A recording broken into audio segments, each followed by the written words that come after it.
हिंदी की लोकप्रिय कहानियों के चैनल में आपका स्वागत है। आज सुनिए सुप्रसिद्ध लेखिका गौरा पंत शिवानी जी की लिखी हुई कहानी केया।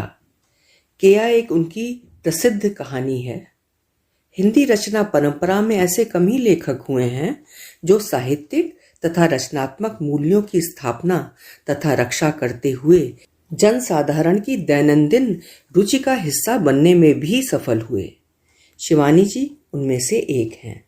तो शुरू करते हैं उनकी लिखी हुई कहानी केया। एक पल को डॉक्टर टंडन स्तब्ध रह गईं। इतने वर्षों पश्चात विधाता ये कैसी परीक्षा ले रहा था उसकी। उसने कनखियों से इधर उधर देखा, फिर हाथ में मुड़ी तुड़ी चिट्ठी को यत्न से खोलकर पढ़ने लगी।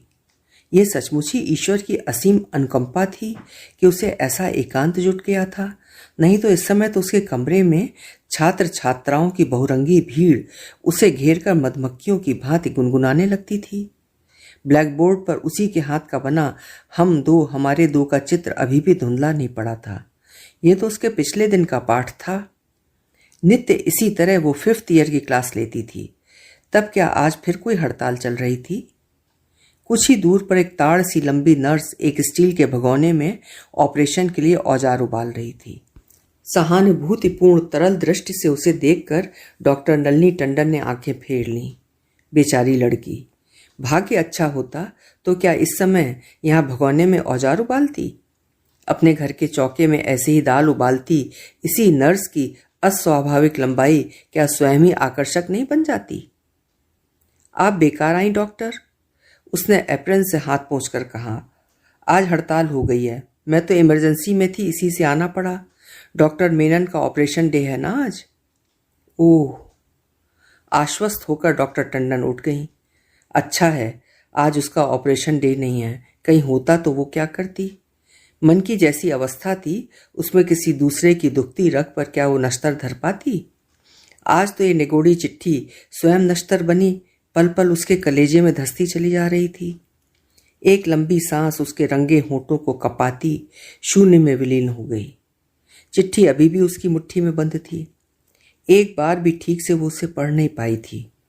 पहले तो उसने पति की उपस्थिति में ही उसे खोल दिया था, फिर अचानक वो विस्मृत संबोधन उसे विषधर की भांति डस गया था। इस नाम से उसे पुकारने वाला तो एक ही व्यक्ति था। घबराकर उसने चिट्ठी उसी डाक से आई किसी मेडिकल फर्म की डायरी के बीच दबा दी थी। ये तो अच्छा था कि उसके शक्की पति का ध्यान उस समय नाश्ते पर केंद्रस्थ था। ये कैसी डबल रोटी आ रही है जी आजकल, एकदम खट्टी। और ये कमबख्त कुबेर क्या स्क्रैम्बल बनाना अभी तक नहीं सीख पाया? इससे तो मैं एयरपोर्ट में ही ब्रेकफास्ट ले लेता। ठीक भी तो है, वो बड़बड़ाता जा रहा था। नौकर भी क्या करे जब मालकिन को ही घर के मालिक की कोई चिंता नहीं है। हमारी डॉक्टरनी साहब को सड़ी बच्चेदानियां और ट्यूमर निकालने से इतनी भी फुर्सत नहीं मिल पाती कि महीने भर के लिए बाहर जा रहे मालिक के अंडे टोस्ट की ओर देख लें। आज तो शायद तुम्हारा ऑपरेशन डे भी नहीं था, इतना तो कर सकती थी। किंतु डॉक्टर नलिनी टंडन बिना कोई कैफियत दिए चुपचाप चाय पीती रही थी।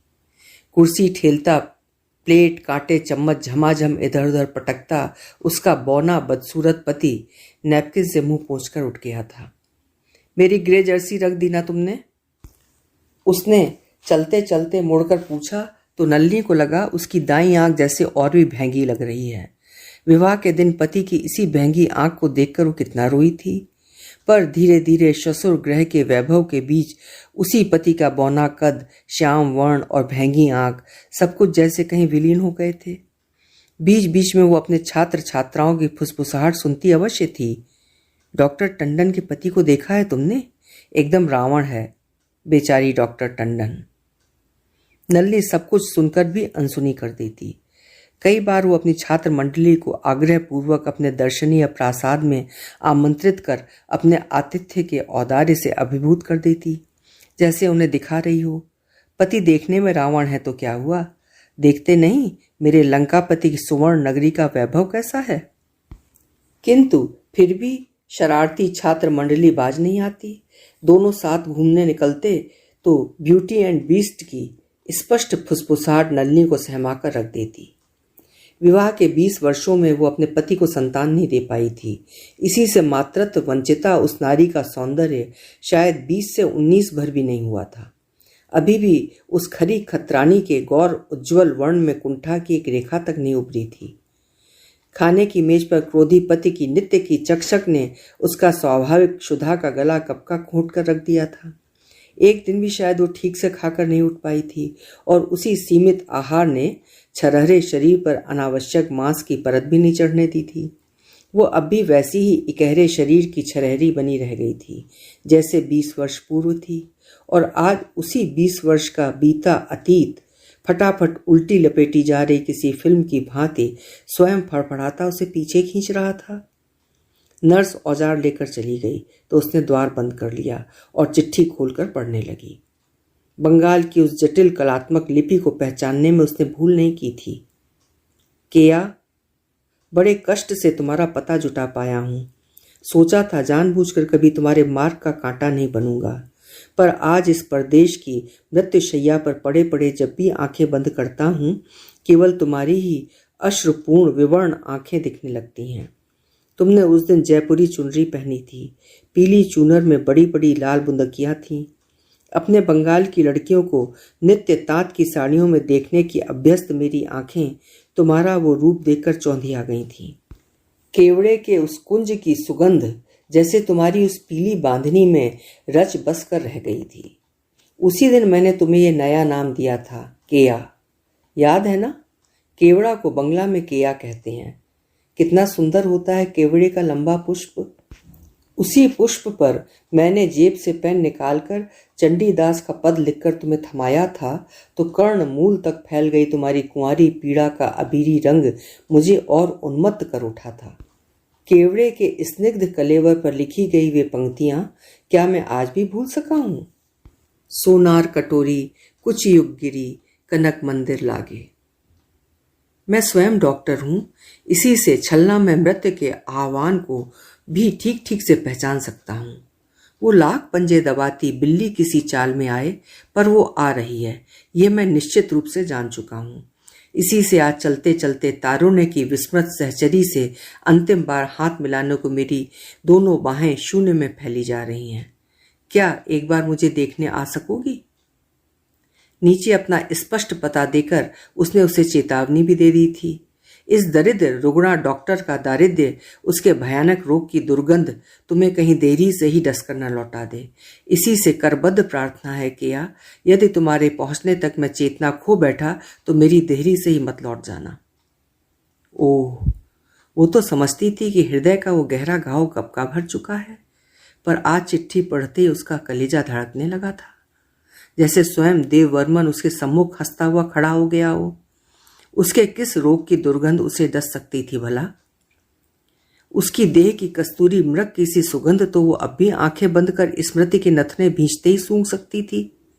उजला रंग, लड़कियों की सी लजीली हंसी, लंबोतरा ऐसा चिकना चुपड़ा चेहरा जिसे देखकर लगता था उस पर कभी दाढ़ी मूंछ उगेगी ही नहीं। नलिनी के प्रवासी नाना प्रत्येक छुट्टियों में नलिनी को बड़े आग्रह से बुला भेजते और बंगाल की उस ननिहाल का आकर्षण नलिनी के लिए भी कुछ कम नहीं था।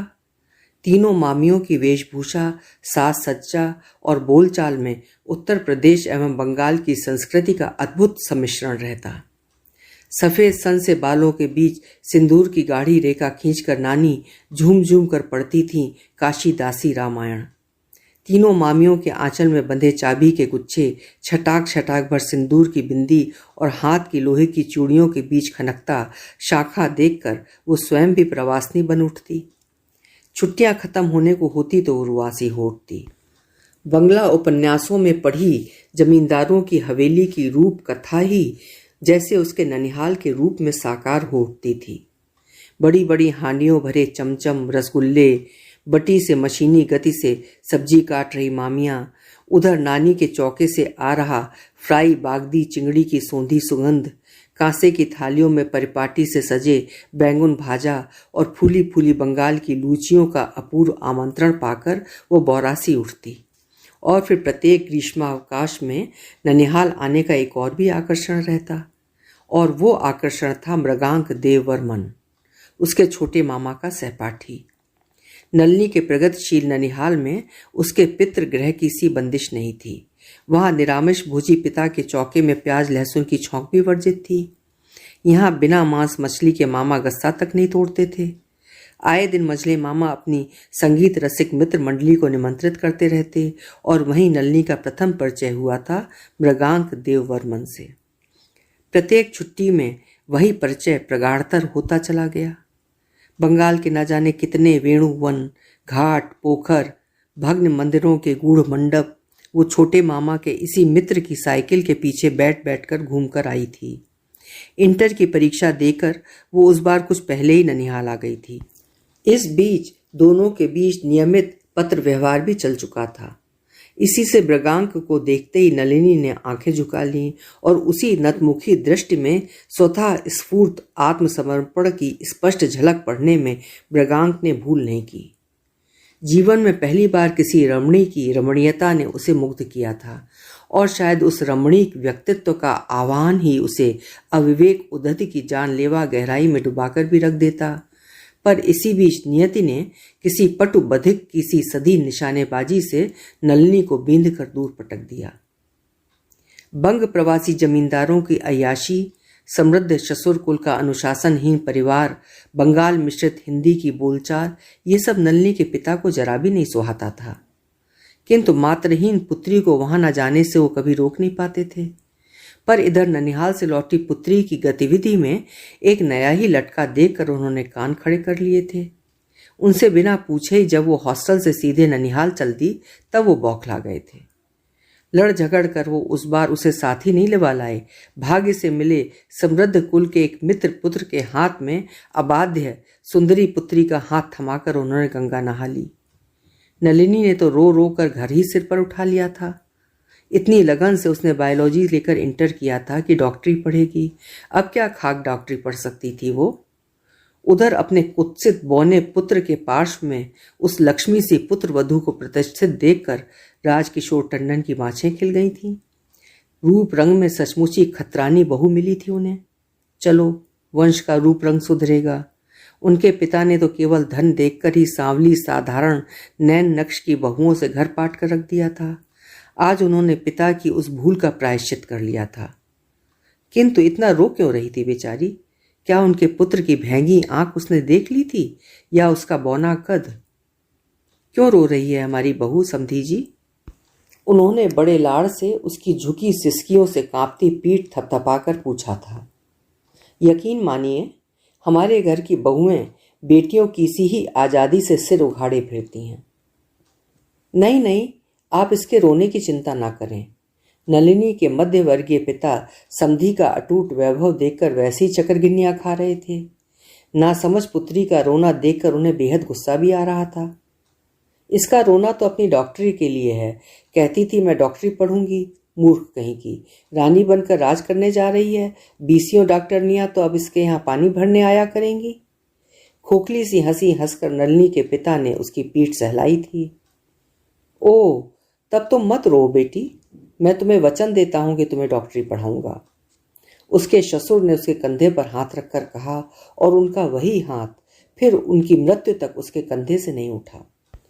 विधुर ससुर की पितृ तुल्य ममता पाकर वो धन्य हो गई थी। जिस वर्ष उसने मेडिकल कॉलेज में प्रवेश किया उसी वर्ष संभावित मातृत्व की बेड़ियां उसके पैरों में खनकने लगी थीं। किंतु उस मूर्खा ने विधाता का अकृपण हाथ से दिया गया वो अपूर्व दान स्वयं ही लौटा दिया था। पूरे 20 दिन उसे क्लिनिक में रहना पड़ा था और फिर जब वर्षों पश्चात उसने स्वयं विधाता के सम्मुख आंचल फैलाया तब उस विलक्षण सनकी दानी ने मुंह फेर लिया। फिर भी कभी ससुर ने उसे एक पल को भी ये अनुभव नहीं होने दिया कि उसकी सूनी गोद ने उसका मूल्य घटा दिया है। केवल मृत्यु के 1 घंटे पूर्व वृद्ध ससुर का अब तक का यत्न से लगाया गया मुखौटा पल भर को खिसक गया था। बेटी, एक ही इच्छा मन में रह गई और फिर उनका गला भर आया था। ससुर की कौन सी इच्छा उनके संग चली जा रही है ये नलिनी खूब समझ गई थी। आज उसने अपनी वो मूर्खता न की होती तो 4 कंधों पर हुलसते जा सकते थे। ससुर की मृत्यु ने उसे बुरी तरह झटक दिया था। क्रोधी विलासी पति का अस्तित्व उसे जीवन में पहली बार ग्रस्त कर उठा। उतने बड़े मकान के शेर के पिंजरे में अब उस आदमखोर के साथ उसे अकेले ही रहना था। उस सर्कस के अधसीखे क्रोधी सिंह को साधने वाला अनुभवी रिंग मास्टर उसे हाथ का चाबुक थमाकर सदा के लिए अवकाश ग्रहण कर चुका था। इसी से उसने अब अपने को आकंठ अपनी नौकरी में डुबो कर रख दिया।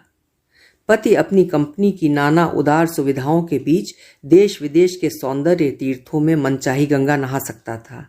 यही नहीं, एक से एक सुदर्शन क्षीण कटी गंगा जली के छलकते गंगा जल से उसका घर आए दिन पवित्र होता रहता।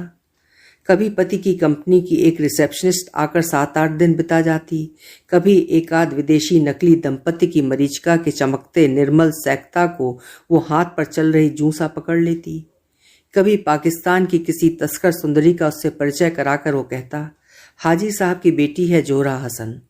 बाबूजी के प्रिय मित्र थे हाजी साहब, बड़ी धार्मिक हैं, इस छोटी सी उम्र में ही मक्का मदीना जा रही हैं, 8 दिन हमारे पास ठहरेंगी। व्यंग से नलिनी के होंठ टेढ़े पड़ जाते। बॉडी स्टॉकिंग में बंधे मुखर उभार को तीखी एड़ियों पर साधती वो सिंधु रागाग्निनी पूरे 8 दिनों तक उसकी छाती पर मूंग दलती रही थी। सब कुछ देखकर भी नलिनी ने देखे का अनदेखा कर दिया था। इतना वो जानती थी कि एक ना एक दिन ऐसी ही कोई विजातीय रहस्यमयी सुंदरी उसके पति को ले डूबेगी। वो स्वयं पति की ओर से उदासीन हो गई थी। इसी से उसे अब निरंतर विदेशी प्रवासी पति के विरह का न भय था, न स्वदेशागमन के पश्चात मिलन का उत्साह। 3 वर्षों से उन दोनों के शयन कक्ष भी एकदम दोनों सिरों पर थे।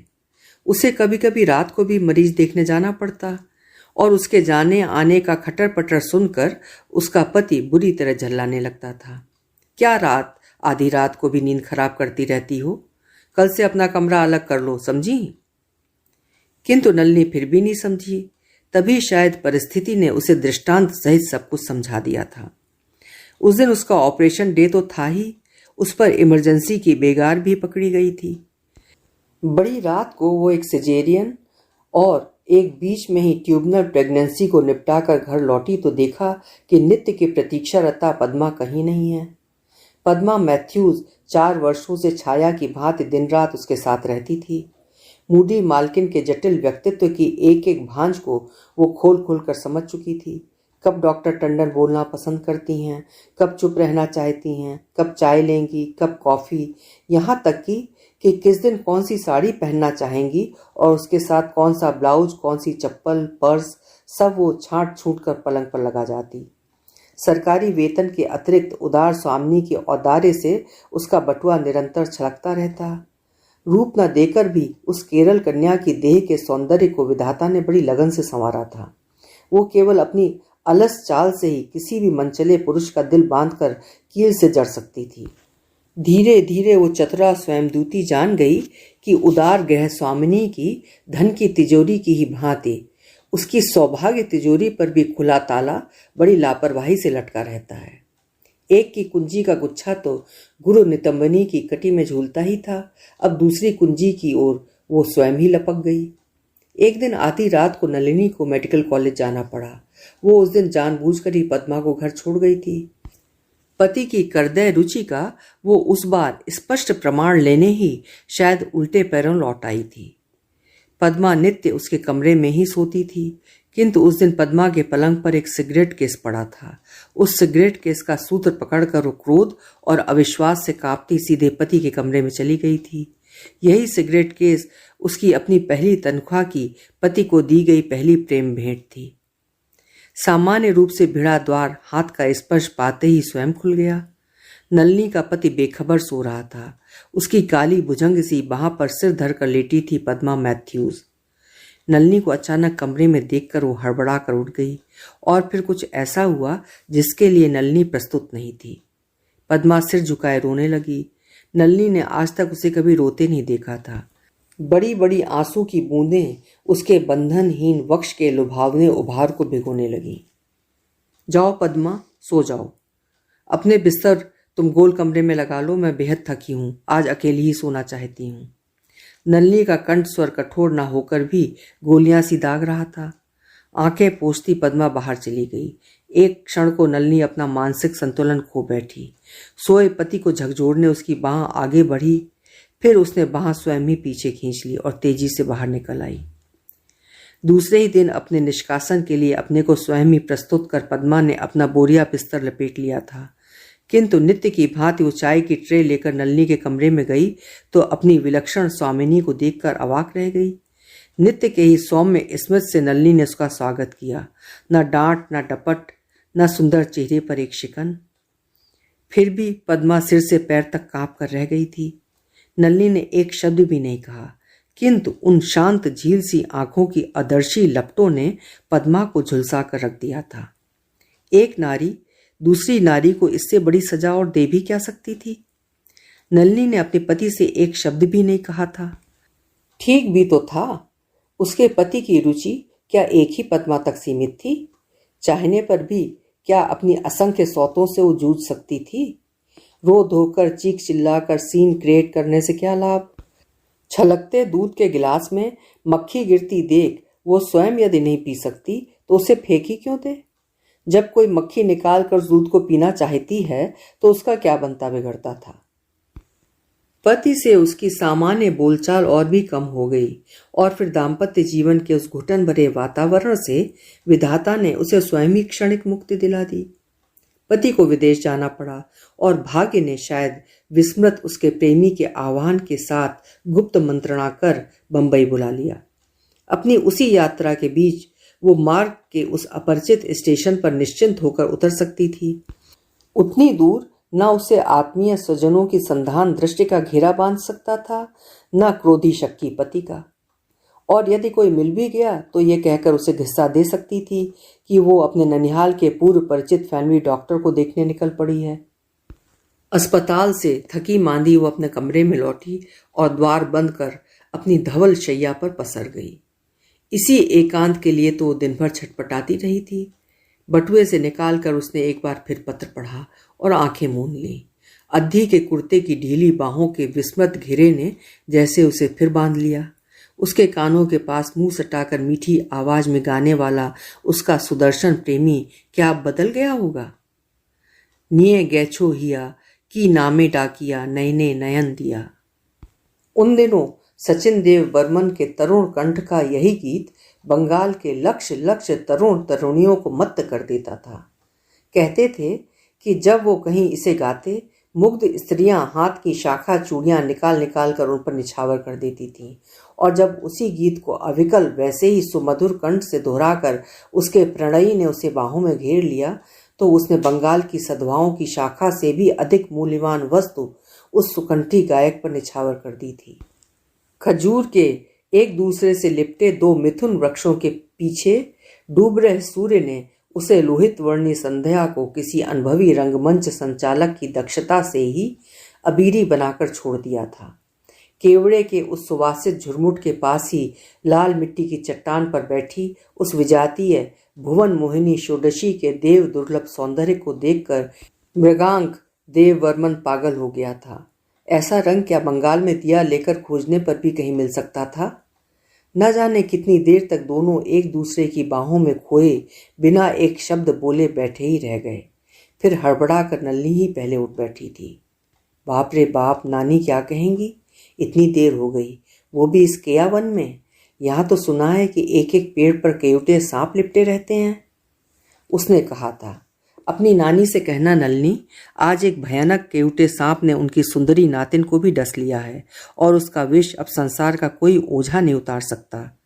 क्यों, है ना? उसे फिर खींचकर मृगांक ने उसी चट्टान पर बिठा दिया था और न जाने कब तक वो उन तीन भुजदंडों के बीच आंखें बंद किए कांपती पड़ी रही थी। फिर स्वयं मृगांक ने ही उसे बड़े यत्न से बाहों का सहारा देकर खड़ी कर दिया था। चलो नलिनी, घर चलें, उसने कहा तो नलिनी के पैर कांपने लगे थे। उसे लगा कि वो गिर पड़ेगी।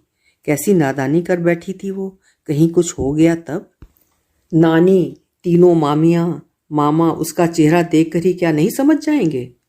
अंगारे से दहकते गालों के उस गुलाबी रंग को क्या वो छुरी से छीलने पर भी छुटा पाएगी?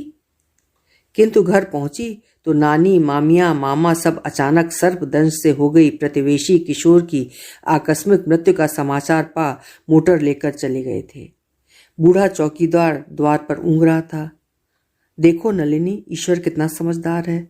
अब तुम ही बताओ, इतनी बड़ी कोठी में भला एक सुंदरी कुंवारी लड़की को मैं अकेली छोड़कर कैसे जा सकता हूँ?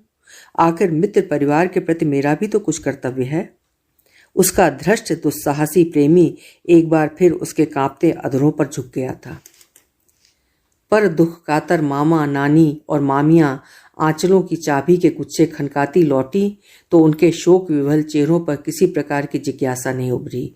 न किसी ने उससे ये पूछा कि वो कहाँ गई थी, और न किसी को ये जानने की ही उत्सुकता थी कि वो इतनी देर में कहाँ से लौटी। उल्टे नानी मृगांक को देखकर आश्वस्ति हुई थी। ठीक किया बेटा, तुम रुक गए। बेचारी लड़की इतनी बड़ी कोठी में अकेले घबराती। ननिहाल का यही अविवेकी औदार्य शायद उसे ले डूबता, पर इसी बीच पिता उसे पंजे में दबोच कर उठा ले गए थे। ट्रेन की खिड़की से सिर बाहर निकाले वो आंखें पोंछती तेजी से पीछे छूटे जा रहे बंगाल के सुरम्य घाट, पोखर और ताड़ के वृक्षों को देखती रही थी। साड़ियों के बीच यत्न से संजोई केवड़े की वो कोमल पत्ती ही उसके संक्षिप्त प्रेम प्रकरण के फटे पृष्ठ फड़फड़ा रही थी। दोनों ओर आरी के दांत से नन्हे नन्हे कांटों के बीच लिखी गई उन पंक्तियों को जितनी ही बार पढ़ती थी उतनी ही बार उसकी आंखें आंसुओं से धुंधली हो जाती। समय के साथ साथ जब वही कोमल पत्ती सूख कर खंजर सी तीखी हो गई थी, हाथ में लेते ही उसकी कटारी सी तीक्ष्ण धार चुभने लगी थी। नलिनी ने बंबई यात्रा के लिए सूटकेस निकाला तो साड़ियों के बीच उसे भी रख लिया। क्या पता वो सचमुच ही मृत्युशैया पर हो। कम से कम इस सूखे पर्ण का प्रमाण पत्र दिखा तो कह सकेगी, देखा मृगांक, मैं भी तुम्हें नहीं भूली हूं। चलने से पहले वो बड़ी देर तक अपना प्रतिबिंब देखती रही थी।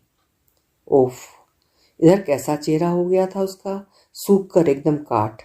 पद्मा कांड ने उसे इधर भीतर भी एकदम झकझोर दिया था। सौत तो आटे चून की भी बुरी होती है, फिर ये तो जीती जागती सौत दिन रात उसकी छाती पर मुंह तले जा रही थी। पतली नाक पर उसने पफ फेरा तो स्वयं आश्वस्त हो उठी। अब यह भी निसंदेह उसका सर्वोत्तम नक्श था, किंतु शरीर की लुनाई को भी क्या वो संजोकर रख पाई थी? क्रोधी, कामी, हृदयहीन पति ने क्या उसके यौवन का मधुपात्र किसी वैम्पायर की भांति सोख नहीं लिया था? उसके सौंदर्य का अब एक ठूंठ सा अवशिष्ट रह गया था। चेहरे की बची कुची श्री उसके मरीजों ने हर ली थी, और उसका भी जो शेष था वो कुंठित मैट्रन नर्सों ने, लड़ती अस्पताल की जमादारिनों, छोकरे डॉक्टरों और अधूरी डॉक्टरनियों के नित्य नवीन प्रणय प्रसंगों ने चाट चूट कर रिक्त कर दिया था। वो हॉस्टल सुपरिंटेंडेंट भी तो थी, किंतु बनने संवरने पर अब भी डॉक्टर नलिनी टंडन राह चलते लोगों की दृष्टि को अनायास ही बांध सकती थी। वो उन भाग्यवती गत यौवनाओं में से थी जिनका यौवन जाते जाते भी उनका आंचल पकड़कर ठिठक जाता है। आज उसका वही कालजयी सौंदर्य उसे आश्वस्त कर उठा। ट्रेन चली तो उसने अपना हल्का फुल्का सूटकेस किनारे खिसकाकर पैर फैला लिए। कानपुर तक वो अकेली ही रहेगी, ये जानकर उसे प्रसन्नता ही हुई। ना जाने कितनी बार उसने बटुए से निकाल निकाल कर विस्मृत प्रेमी के पत्र को पढ़ डाला। कानपुर आया और अपनी रिजर्वेशन स्लिप ढूंढती उसकी सहयात्रिणी अपनी 2 पुत्रियों और चुलबुले पुत्र को लेकर आंधी सी उसके डिब्बे में घुस आई। साथ ही कनस्तर, विदेशी बिल्ले चिपके बदरंग अधेड़ सूटकेस, विराट काय लंबोदर होलडाल से कमरा खचाखच भर गया। एक क्षण में नया झकाझक चमकता कंपार्टमेंट अस्तबल बनाकर रख दिया था उस परिवार ने। नलिनी के मन की जैसी क्षत विक्षत अवस्था थी, उसमें ऐसे बहुरूपी परिवार के लंबे सानिध्य की कल्पना उसे सहमा गई। वो स्वयं स्वभाव से ही बड़ी सुघड़ थी। अव्यवस्था देखकर उसका तन बदन सुलग उठता था। चाहे घर हो या अस्पताल, वो धूल की सामान्य परत या कागज का इधर उधर बिखरा एक छोटा टुकड़ा भी नहीं देख सकती थी। किंतु अचानक डिब्बे में घुस आई उस लापरवाह महिला को इधर उधर फैले अपने सामान की कोई चिंता नहीं थी। बच्चों को बैठाकर उसने उन्हें 3 केले थमा दिए और स्वयं नीचे उतरकर स्टेशन छोड़ने आई अपनी माँ को धारा प्रवाह पंजाबी में डांट डपट कर समझाने लगी। गाड़ी वहां अब और कुछ ही मिनट रुकेगी। सुनकर वो और तेजी से बोलने लगी थी। ऐसे काम नहीं चलेगा बीबी जी, तुम जितना दबोगी तीनों भाई तुम्हें उतना ही दबाएंगे, समझी? तुम कोई भीख नहीं मांग रही हो, अपना हिस्सा मांग रही हो। माँ निशब्द खड़ी रोती चली जा रही थी। बीच बीच में अपने रेशमी सूट की सलवटें ठीक करती वो जालीदार दुपट्टे को आंखों पर रखकर सुबकने लगती। गाड़ी ने सीटी दी थी और पुरुष यात्री भी धीमी गति से स्टेशन छोड़ रही गाड़ी पर चढ़ने लगे थे, पर वो मर्दानी औरत अभी भी अपनी माँ को दुनियादारी की बारह खड़ी रटा रही थी। मम्मी मम्मी, गाड़ी चल दी है, जल्दी चढ़ जाओ। उसके तीनों बच्चे घोंसले से चोंच निकाले चिड़िया के बच्चों से चहकने लगे, पर वो बड़े धैर्य से माँ की पीठ सहलाकर चलती गाड़ी में एक छलांग लगाकर चढ़ गई। लगता था उसे ऐसी चलती गाड़ी में चढ़ने का अभ्यास है। आप भी क्या बंबई जा रही हैं बहन जी? उसने हंसकर पूछा। डॉक्टर टंडन ने केवल सिर हिलाकर स्वीकृति दी और चेहरे पर अखबार का तंबू तान लिया, किंतु उस वाचाल महिला को चुप कराना हंसी खेल नहीं था। पल भर में ही वो खोद खोद कर डॉक्टर नलिनी टंडन की यात्रा के विषय में सब जान चुकी थी। नलिनी डॉक्टर है, बंबई किसी फैमिली प्लानिंग सेमिनार में भाग लेने जा रही है। ये जानकर वो बड़ी उत्सुकता से खिसक कर उसी बर्थ पर बैठ गई। वाह, ये तो बड़ा अच्छा हुआ, भाग्य से आपका साथ मिल गया था। मैं सोच रही थी कि कभी कोई आप जैसी नरम डॉक्टरनी मिले तो राय लूं। वैसे आमतौर पर डॉक्टरनियां ऐसी रूखी होती हैं कि कुछ पूछिए मत। नलिनी सिर झुकाए अखबार पढ़ती रही, किंतु उसकी उदासीनता ने उस महिला को हतोत्साहित नहीं किया। वो फिर धीमे से फुसफुसाई, क्यों बहन जी, लूप के बारे में आपका क्या ख्याल है? मैंने तो जब से लगाया है बराबर तकलीफ रहती है। माँ की धीमे स्वर की फुसफुसाहट सुनकर उसके चुलबुले पुत्र की अकाल परिपक्व आंखें चमकने लगीं और वो भी अपनी सीट छोड़कर माँ से सटकर बैठ गया। स्वास्थ्य संबंधी प्रश्नोत्तरी अधूरी ही छोड़कर वो महिला अपने पुत्र की फरमाइश पूरी करने को खाने की कनस्तरी खोलने लगी। नलिनी का दिल डूब गया। लंबी यात्रा में वर्षों के भूले बिसरे रोमांस को आंखों में मूंद कर फिर से एक बार देखने के सारे सपने चूर चूर हो गए। ऐसी सांघातिक क्षुधा से विभुक्षित ऐसा स्वस्थ परिवार उसने पहले कभी नहीं देखा था। आप भी कुछ लीजिए ना। उसने एक प्लेट में साथ लाई गई नाश्ते की सामग्री सजाकर नलिनी की ओर बढ़ाई। नहीं जी धन्यवाद, मुझे जरा भी भूख नहीं है। नलिनी का स्वर कुछ रूखा ही था, किंतु उसकी रुखाई इस बार भी उस महिला की तेल लगी और गेंडे की सी खाल पर फिसलती धरा पर छिटक गई। जी ट्रैवलिंग के तो दो ही मजे हैं, खाना और सोना। दो दो उबले अंडे, दो पुष्ट पंजाबी पराठों के स्वस्थ तहों को भीज उसने अपने खरगोश जैसे दांत गड़ा खींच निपोड़ दिए। मम्मी, नानी जी ने बिस्कुट भी तो रखे थे और केक। पुत्र ने मक्खन की आधी टिकिया मुंह में ऐसे ठूंस ली कि स्वर अवरुद्ध होकर आंखें बाहर को निकल आईं। नानी जी ने केक बिस्कुट ही नहीं, लगता था कानपुर की कोई छोटी मोटी बेकरी ही आनन फानन उस कनस्तरी में ठूंस दी थी। अंडे, पराठे, रेवड़ी, गजक, बिस्कुट, केक, भकोस, बकरा खाए अजगर से ही बच्चे इधर उधर पसर गए तो वो अपनी चौड़ी हथेली में सौंफ सुपारी का मैत्रीपूर्ण प्रस्ताव लिए फिर नलिनी की ओर बढ़ाई। इस बार नलिनी जैसे हार गई। आप क्या बंबई घूमने जा रही हैं? नलिनी ने पूछा और उसी प्रश्न का प्रश्रय पाकर उसकी सहयात्रिणी ने उसे अपने पूरे क्रेडेंशियल्स थमा दिए। उसका नाम मिसेस कोचर है। वो स्वयं बंबई के रिजर्व बैंक में काम करती है। कानपुर में उसका मायका है। भारत विभाजन के उन्हीं शरणार्थियों में उसके मायके का परिवार भी भारत आया, जिनका सब कुछ वहीं रह गया था। आंवले की चटनी से रोटियां खा खा कर हमने दिन काटे जी। आज कानपुर में लाखों का बिजनेस है। पापा जी नहीं रहे, इसी से वही बिजनेस अब बीबी जी का दुश्मन बन गई है। भाइयों में दिन रात झगड़ा चलता है।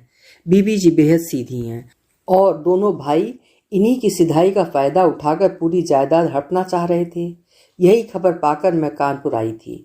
मेरे पति तो इन बातों में कोई दिलचस्पी नहीं लेते।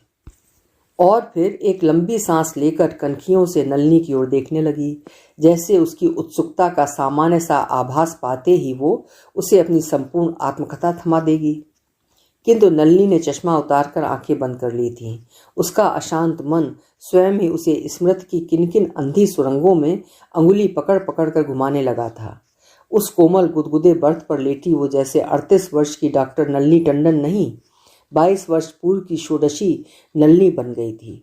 विपन्न स्मृति, तीव्र गति से घुरनियां खाती उसे नैहाटी, राजघाट, कृष्णानगर छोड़ती बरहमपुर लिए जा रही थी, जहां ननिहाल की विक्टोरिया में गाड़ीवान नूर अली के पार्श्व में बैठे छोटे मामा और छोटे मामा से सटकर बैठा मृगांक बार बार हाथ नीचे लटकाकर उसकी हिलती वेणी खींच लेता था। आकंद के झुरमुट वेणुवन की लंबी कतार, जिनको चीरती सुरसुर करती बंगाल की दक्षिणी बातास वंशी सी बजाती उसकी लटों को छू जाती। क्यों री भांजी, हमारे लिए लखनऊ की रेवड़ी गजक लाई है ना, और संदीला के लड्डू? कोचवान के पास बैठे मामा वहीं से चीख कर पूछते। हाँ हाँ, सब लाई हूँ मामा, नलनी हंसकर कहती। लाल कागज में बंधी हड़िया कम से कम 1 दर्जन लानी पड़ती थी उसे।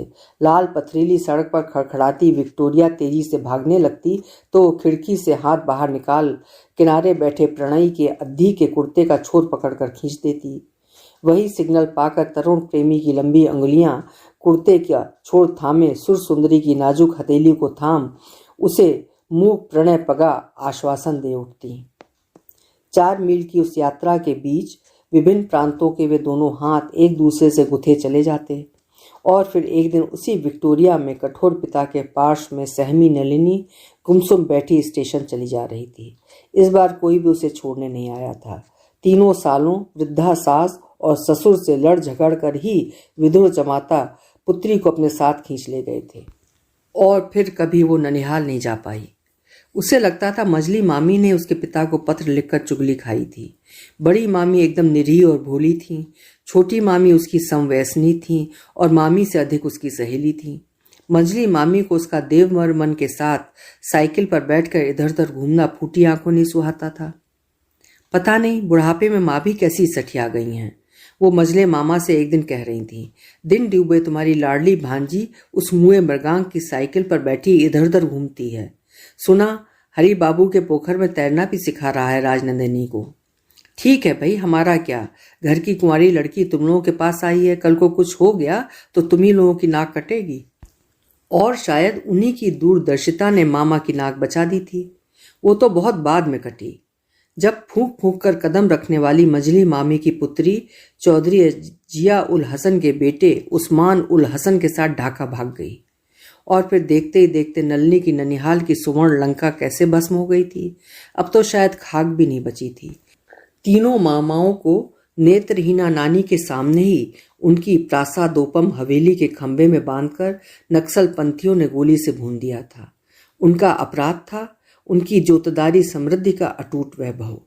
यही नहीं, उनकी छाती में लेखनी डुबो उन दीवारों पर उन्हीं के रक्त से वो खत लिख गए थे, आमरा विप्लव चाई, लाल सेलाम। चलते चलते उन्हीं में से एक दयालु हत्यारे ने नानी को भी गोली मारकर ठंडा कर दिया। तीनों मामियों का आज तक पता नहीं लग पाया था। ये सब समाचार उसे नूर अली कोचवान के बेटे अमीर अली ने ही दिए थे। वो लखनऊ के किसी होटल में काम करता था और बीच बीच में नलनी से मिलने चला आता था। ननिहाल का वंश तो निर्मूल हो ही चुका था, पर देववर्मन? अमीर अली से उसने एक बार पूछा भी था, पर वो भी उसके विषय में कुछ नहीं बता पाया। तब कहाँ चला गया था वो? क्या इतने वर्षों में वो भी उसे एक पत्र नहीं लिख सका? निश्चय उसने विवाह कर लिया होगा। ऐसा सुदर्शन पुरुष क्या कभी कुंवारा रह सकता था? व्यंग से नलनी के होंठ टेढ़े हो गए थे। गाड़ी किसी स्टेशन पर रुक गई थी, नासिक रोड। ओह, यही स्टेशन तो था वो। उसने पूरा नक्शा खींचकर ही तो भेजा था। फला सड़क पर पपीते के पेड़ों से घिरा पीला बंगला, खपरेल की छत है और आंगन में खड़े अधजले पीपल के विराट वृक्ष की शाखा प्रशाखाएं दीवार तोड़कर एक ओर लटक आई हैं। बाहर एक बड़े से बोर्ड पर ददुगज केसरी का विज्ञापन है। नलिनी हड़बड़ाकर खिड़की से झांकने लगी। क्या पता ऐसे स्टेशन टहलने चला आया हो। फिर दूसरे क्षण अपनी बचकानी काल्पनिक उड़ान पर उसे स्वयं हंसी आने लगी। कैसी मूर्खा थी वो। उसने लिखा था कि वो मृत्युशैया पर पड़ा है, यहाँ कैसे चला आ सकता था? क्यों बहन जी, चाय शाय वाला दिखा क्या कोई? यहाँ का बटाटा बड़ा गर्मा गर्म अच्छा लगता है, लोगी क्या?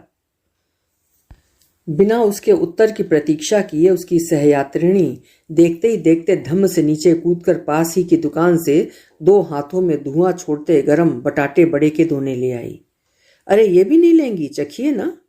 नलिनी ने इस बार भी उसका निमंत्रण स्वीकार नहीं किया। किंतु फिर भी उस आनंदी महिला का चेहरा मलिन नहीं हुआ। जानबूझकर ही नलिनी खिड़की थामे तब तक खड़ी रही जब तक गाड़ी ने क्रमशः गति तीव्र कर स्टेशन बहुत पीछे नहीं छोड़ दिया।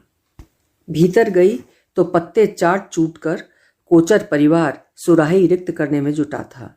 लंबी यात्रा की थकान से अब उनके उत्फुल्ल चेहरे कुछ कुछ फीके पड़ने लगे थे। नासिक बहुत पीछे छूट गया था, पर नलिनी का कलेजा भी धड़क रहा था। मिसेस कोचर एक बार फिर उसका सिर चाटने बैठ गई थी। लंबी यात्रा के बीच सहयात्री एक दूसरे के प्रति कितने उदार हो जाते हैं, इसका अनुभव पहली बार नलिनी को हुआ। और कहीं ऐसी बकर बकर करने वाली महिला उसे मिलती तो वो उसे स्नब कर देती, किंतु आज उसकी बकर बकर भी उसे बुरी नहीं लग रही थी। चटपटे बड़े की मिर्च मसाले की चुटकियों ने मिसेस कोचर की तीखी जिह्वा को और भी प्रगल्भा बना दिया था। कुछ ही देर में वो नलिनी को बता चुकी थी कि वो अपने वैवाहिक जीवन से असंतुष्ट है। दिल्ली में बहन जी, मैंने इतनी बड़ी कोठी LIC से लोन लेकर अपनी हिम्मत से खड़ी कर दी। ऐसे ही मैंने नौकरी के लिए भी ससुराल वालों से झगड़ा मोल लेकर कमर कसी थी। न कसती तो आज मेरे ये बच्चे ऐसी फर्राटे की अंग्रेजी बोल सकते। गर्व से उसने अपने तीनों बच्चों को एक बार देखकर चट दृष्टि फिरा नलिनी के सुंदर गंभीर चेहरे पर निबद्ध कर दी। जितनी बार नौकरी के लिए इनसे कहती ये भड़क जाते। कहते हमारे घर के मर्द औरतों की कमाई पर नहीं पलते, पर मैंने इनके घर की औरतों का पालन देख लिया था जी। मैंने एक दिन चुपचाप अप्लाई कर दिया। क्वालिफिकेशन भी तो मेरी ऐसी वैसी नहीं थी। इकोनॉमिक्स में मैंने MA में फर्स्ट क्लास ली थी। चट से इंटरव्यू के लिए बुला ली गई और पट से छांटी भी गई। मैंने सोचा अब जरूर हंगामा होगा, पर ये दफ्तर के लिए तैयार हुए तो बोले तुम भी तैयार हो जाओ, तुम्हें भी तुम्हारे दफ्तर छोड़ दूंगा। मैंने तो ये देखा है बहन जी। वो अपना अनुभूत नुस्खा नलिनी को थमाती तकिया ऊंचा करके बैठ गई। मर्दों से किसी मनचाही बात के लिए लाख गिड़गिड़ा कर मिन्नतें कर लो, कभी सीधे मुंह से हाँ नहीं कहेंगे। अगर हिम्मत करके अपनी मनचाही कर लो तो खुद ठंडे पड़ जाएंगे। अब 10 साल से ठाठ से नौकरी कर रही हूँ। एक मकान बनवाकर 2000 रुपये महीने पर किराए पर उठा दिया है। एक फ्लैट बम्बई में ले लिया है। बच्चे अच्छे अंग्रेजी स्कूलों में आला तालीम पा रहे हैं। अपना शौक अपने पैसों से पूरा करती हूँ। पर दुख एक ही बात का है बहन जी, मर्द की जात ही मतलबी होती है। मतलब साधा और पीठ फेर ली। अब इतनी बड़ी कोठी बनवाने में मैंने कौन कौन से दुख नहीं झेले। फरेबी ठेकेदार ने झूठे दस्तखत का जाल बिछा मेरी मट्टी पलीत कराने में कोई कसर नहीं छोड़ी थी। 2000 मजदूरों का घेराव कराकर मेरे नारे लगवा दिए थे मुए ने, सुशीला देवी मुर्दाबाद। उधर उसी रात की गाड़ी से मेरा बम्बई का रिजर्वेशन हो चुका था, पर मैंने भी हिम्मत नहीं हारी। बच्चों का हाथ पकड़ा और पिछवाड़े के दरवाजे में ताला मार कर बाहर निकल गई। 2 कदम पर एक विदेशी राजदूत की कोठी थी, वहीं घुस गई। भाग्य से वो राजदूत अपने लॉन में ही टहल रहा था। मुझे देखा तो चट से बढ़ाया। मेरे चेहरे पर हवाइयाँ उड़ रही थीं। मेरी कहानी सुनी तो बच्चों के साथ मुझे भीतर ले गया। वहीं से फ़ोन कर मिनटों में पुलिस का घेरा डलवा दिया। यही नहीं, हमें अपने साथ डिनर खिलाकर खुद स्टेशन पहुंचा गया। एक हमारे हिंदुस्तानी पड़ोसी भी थे, जिन्होंने नारे सुने तो खिड़कियां दरवाजे बंद कर दरारों से तमाशा देखने लगे। और एक ये अनजान विदेशी था जिसने विपत्ति में हमारी बाह थाम ली। पर परायों को क्या दोष दूं बहन जी, यहाँ तो अपना सोना खोटा निकला। ऐसी ऐसी मुसीबतें झेलती घर पहुंची तो देखा मेरे पति आराम से चादर ताने सो रहे हैं। मैं बहुत कम रोती हूँ, पर उस दिन तो मैं इतना रोई कि मेरी हिचकियां बंध गईं। पति की उस अतीत की उदासीनता का स्मरण कर सहसा उसकी आंखें गीली हो आईं। चश्मा उतार कर वो कांच पोंछने लगी तो नलिनी ने देखा अब तक मोटे लेंस में छिपी वे बड़ी बड़ी आंखें सचमुच ही शरबती थीं और पलकें लंबी लंबी थीं। निश्चय ही वो यौवन काल में आकर्षक रही होगी। फिर वो चश्मा पोंछती हृदयहीन प्रति की और भी अंतरंग परतें उधेड़ने लगी। मुझे तो लगता है बहन जी, जैसे जैसे मर्द की उम्र बढ़ती है उसकी शौकीनियां भी बढ़ने लगती हैं। कभी कभी तो मैं तंग आ जाती हूँ। बच्चे सयाने हो गए हैं, फिर आप तो जानती ही हैं बम्बई में फ्लैट क्या 2-3 बेडरूम की सुविधा देते हैं, ले दे के एक ही बेडरूम है। वो और भी मुखरा बनी शायद नलिनी को अपने वैवाहिक जीवन की प्रत्येक समस्या समझाने पर तुली जा रही थी कि उसका लड़का धम्म से नीचे कूद आया। मम्मी, हम सुबह 6 बजे वाली बेड टी लेंगे, आपने बैरे से कह दिया है ना, और हमें अभी भी भूख लगी है। जब देखो तब मरे को भूख ही लगी रहती है। हाय, ये कोई वक्त है भूख का, चल सो जा ऊपर। पर उसके जिद्दी पुत्र ने स्वयं ही नानी की उदार कनस्तरी खोलकर बिस्कुट का पैकेट निकाला और बंदर जैसी फुर्ती से उचक कर ऊपर चढ़ गया। देख रही है ना, यही हाल लड़कियों का है। पता नहीं कैसा जमाना आ गया है। बोर्डिंग में हम भी रही बहन जी, पर मजाल है जो कभी बीबी जी की आंख के इशारे के बिना उठी बैठी हों। एक चवन्नी खर्चने में भी कलेजा दरकता था, और एक ये हैं, नित्य नए कपड़े, वो भी ऐसे फकीरों की कंपनी से अल्लम गल्लम। किसकी चोटी किसका तेल। एक तो मुई बंबई के सब स्कूलों में कोएट की भीड़ है, इसी से बच्चे और बहक गए हैं। मैं इनकी उम्र की थी तो चोटी कूल्हों तक लटकती थी, और इन्हें देखिए, एकदम हरिद्वार की जोगिनें बनी फिर रही हैं। उधर लड़कों के बाल देखिए तो कंधे तक अयाल लटकाए चले जा रहे हैं। आप तो डॉक्टर हैं, सच बताइए, आपको नहीं लगता कि आजकल लड़के जनाने और लड़कियां मर्दानी बनती जा रही हैं? इस बार नलिनी हंसी नहीं रोक पाई, पर मिसेस कोचर को उसकी हंसी अच्छी नहीं लगी। आप हंस रही हैं, पर देख लीजिएगा वो दिन भी दूर नहीं है जब ये मुँहे लंडूरे साड़ियाँ पहने कूल्हे मटकाते इधर उधर डोलेंगे। मैं तो कहती हूँ आज जिसके बच्चे नहीं है वही सुखी है बहन जी। वो लंबी सांस खींचकर कहने लगी, मेरी बीबी जी कहा करती थी कि औलाद भी कभी कभी माँ की हौलात बन जाती है। मुझे लगता है मैं भी बीबी जी की तरह अपनी औलाद की हवालात में बंद होती जा रही हूँ। वो फिर शायद नलिनी की ओर कोई हुंकारा न पाकर अपनी पंजाबी संध्या गुनगुनाती पीठ फेर कर लेट गई।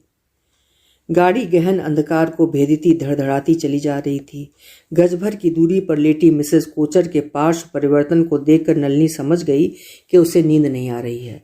स्वार्थी पति की अन्यायपूर्ण उदासीनता जैसे दोनों को समान रूप से एक साथ डंक दे रही थी। कैसा आश्चर्य था कि जिसे कल तक नलिनी जानती भी नहीं थी, वही उसे अपने जीवन की परम अंतरंग घटनाएं किस विश्वास से सुनाती चली गई थी। किंतु दोष क्या उसका था? एक तो लंबी यात्रा का एकांत सहयात्रियों को बड़ी सहजता से मैत्री सूत्र में जकड़ लेता है। उस पर वे दोनों स्त्रियां थीं। सामान्य सा परिचय भी एकांत के साहचर्य में दो स्त्रियों को ऐसे घुला मिला देता है जैसे वे वर्षों की पूर्व परिचित हों। अपने हृदय के अंतरतम कक्ष की कुंजी फिर दूसरी को थमाने में नारी नहीं चकती। ऐसा निष्कपट आत्मनिवेदन कभी किसी पुरुष के लिए संभव नहीं होता। पुरुष क्या स्वभाव से सजग शंकालु नहीं होता? गहन मैत्री या पतिव्रता पत्नी का एकनिष्ठ प्रेम भी क्या उसे पूर्ण रूप से कभी आश्वस्त कर सका है? जहां प्रिय वाक्य प्रदान मात्र से ही किसी नारी का विश्वास प्राप्त किया जा सकता है, वहां पुरुष हृदय की गहराई सहज में ही नहीं नापी जा सकती। नारी के इसी स्वभाव दौर्बल्य का तो संसार आए दिन लाभ उठाता है। पास ही लेटी करवटें बदलती सहयात्रिणी की व्यथा सहसा नलिनी की स्वयं की व्यथा बन गई। उसने कनखियों से देखने की चेष्टा की। मरियल सी रुग्ण ज्योत्सना अंधेरे कमरे को आलोकित कर गई थी। मिसेस कोचर दोनों हाथ छाती पर धरे गहरी नींद में डूब गई थी। लगता था हृदय का व्यथा पात्र नलिनी के सम्मुख रिक्त कर वो एकदम हल्की स्वप्नाकाश में विचरण करने लगी थी। काश वो भी अपनी व्यथा हल्की कर पाती, किंतु क्या ऐसा कर सकती थी वो? उसके स्वार्थी पति का अपराध क्या मिसेस कोचर के पति के अपराध से अधिक जघन्य नहीं था? पद्मा की कृतघ्नता किसी विष बुझे भाले के फाल की भांति आमूल उसके विदीर्ण वक्ष पर धसी तिल तिल कर घुला रही थी। उसे निकालते फव्वारे सी रक्तधार उसी क्षण उसके प्राण ले सकती थी। इधर निरंतर बढ़ता जा रहा उसका रक्तचाप कभी भी अपने संभावित प्रहार से उसे धराशायी कर सकता था। अत्यधिक क्रोध, विषाद या उल्लास का अनियम किसी क्षण उसे स्ट्रोक का उपहार दे पंग बनाकर छोड़ सकता था। इसी से जिह्वा और विवेक दोनों को संयम के चाबुक से साधती रहती थी वो। किंतु धीरे धीरे उसके हाथ का चाबुक जैसे नियति खिसकाती जा रही थी। क्या अंत तक वो उस अनजान स्टेशन पर उतर पाएगी? सारी रात उसने करवटें बदलकर ही काट दी। सुबह के धुंधलके में पल भर को झपकी पलकें फिर स्वयं ही खुल गईं। Good morning doctor. उस संबोधन से नलिनी चौंक कर उठ बैठी। मिसेस कोचर जगकर अपनी बर्थ पर बैठी हंस रही थी। रात के उदास चेहरे का मालिन्य उसकी स्वच्छ उजली हंसी से धुल पहुंच गया था। अच्छे जुलाब की तत्परता जैसे बदहजमी से धुंधले पड़े चेहरे की त्वचा को चिकनी बना देती है, ऐसे ही रात के कन्फेशन से मिसेस कोचर के प्रौढ़ चेहरे की त्वचा में कुंवारा निखार आ गया था। बस कुछ ही घंटों की बात है, वो कहने लगी। गाड़ी राइट टाइम पर पहुंची तो हम 1 घंटे में ही बीटी पहुंच जाएंगे। आपको कोई लेने आएगा क्या? नहीं तो हमारे साथ चलिए ना, कोई कष्ट नहीं होने देंगे आपको। वो फिर हंसी और नलिनी को पहली झलक में साधारण लगा चेहरा सहसा असाधारण रूप से आकर्षक लगने लगा। चलूं, ब्रुश करके हाथ मुंह धो लूं, आप भी फारिग हो लीजिए बहन जी, नहीं तो ये कॉरिडोर वाले फर्स्ट क्लास के बाथरूम तो अब थर्ड क्लास से भी बदतर हो गए हैं, रेगुलर क्यू लगा रहता है। वो हाथ में साबुन तौलिया ले अपनी कोल्हापुरी चप्पल फटर फटर करती चली गई। ट्रेन किसी लंबी अंधेरी सुरंग से गुजर रही थी। पल भर का वो घटाघोप अंधकार नलिनी के तृप्त ललाट पर यूटी कोलोन की सी ठंडी पट्टी रख गया। काश ये गाड़ी आज उसके साथ सदा के लिए किसी ऐसी अंधेरी सुरंग में खो जाती। किंतु सुरंग का क्षण स्थायी अंधकार विलीन होते ही मिसेस कोचर की दोनों पुत्रियां नीचे उतरकर मां की बर्थ पर बैठ गईं। नलिनी ने प्रकाश में पहली बार उन्हें ठीक से देखा। दोनों ही अपनी मां से कहीं से भी नहीं मिलती थीं। न उन्हें मिसेस कोचर की तीखी नाक और बड़ी बड़ी आंखें मिली थी, न उज्जवल परिच्छिन्न रंग। एक तो उनकी अटपटी वेशभूषा ने उन्हें और भी अनाकर्षक बना दिया था। सड़क पर फिरने वाले आवारा छोकरों से कर्तिक केश, जिन्हें वे छोकरों की भांति बार बार गर्दन झटक कर पीछे फेंक रही थी। मुहासों से असमय की खुरदुरे पड़ गए कपोल, जैसे पैर रगड़ने वाला पथरीला झामा हो। श्यामल देह कांति को और भी श्यामल बना रही गहरे नीले रंग की 1.5 गज पांचों वाला हाथी पगा पजामा और चटक पटियाला पिंक खद्दर का गुरु कुर्ता। गाय भैंसों के कंठ में झूलने वाली मनकों जैसी मालाएं गले में हिलाती वे जगते ही स्कॉच एंड सोडा की धुन को ले लेकर बहस बहस में छिड़ गईं। चल हट, ये लाइन ऐसे गाई जाती है। हट ऐसे है, आने दे मम्मी को, मैं पूछती हूँ रिकॉर्ड प्लेयर किस सूटकेस में है, बोल कितने की शर्त। Good morning children. हंसती हुई मिसेस कोचर पेटीकोट पर ही साड़ी लपेट कर आ गईं और रोबेली माँ के अप्रत्याशित आगमन से तीनों अपनी शर्त भूल गए। Good morning mummy. बच्चों की संवेद अभ्यर्थना से मिसेस कोचर का ताजा धुला चेहरा और भी निखर आया। थैंक्स गॉड, और कोई नहीं जगा था। Had a nice bath.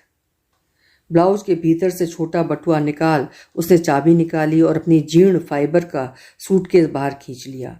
Suitcase का जीर्ण कलेवर ही बता रहा था कि स्वामिनी की ही भांति वो भी अपनी जीवन यात्रा के दौरान अनेक टक्कर खा चुका है, किंतु स्वामिनी की ही भांति वो भी किसी समय सुंदर रहा होगा।